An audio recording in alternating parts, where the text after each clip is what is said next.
È iniziata a Carezzonico, una delle giornate che resterà nel cuore di ogni persona. Proprio da qui sono partiti i tedofori che hanno sfilato con la fiaccola olimpica per le vie di un Bassano in visibilio, con l'apertura delle corse affidata a uno dei 2 bassanesi doc che hanno partecipato a questo momento che ha regalato grandi emozioni.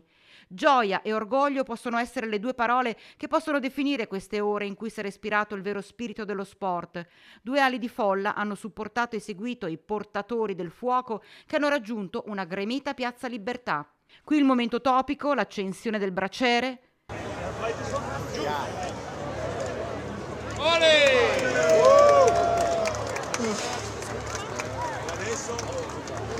Via quindi alla terrazza di Palazzo Sturm, la grande bellezza di Bassano, tra montagne, Ponte Vecchio e Fiume Brenta, in una di quelle giornate speciali di sole con una nuova accensione.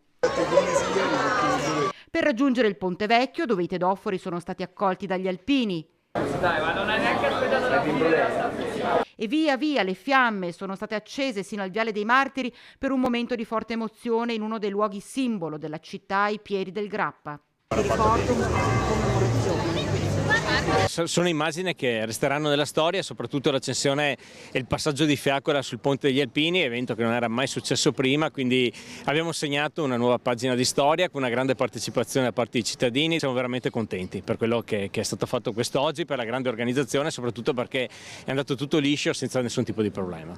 Questo è lo sport vero. Sì, io spero che appunto i ragazzi che hanno visto questo passaggio sia per loro anche così volontà di avvicinarsi ulteriormente allo sport e di impegnarsi. È stata una giornata storica e c'è stata una grande partecipazione soprattutto dei ragazzi e spero che sia veramente per il futuro una grande voglia di fare sport. Il passaggio lungo Viale Venezia e l'ultima tappa a Cassola.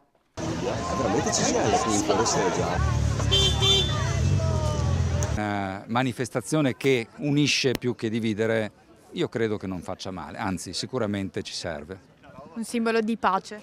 Un simbolo di pace appunto attraverso l'unione dei popoli. Preso. Prego, Gianluca. Ci giriamo, apriamo.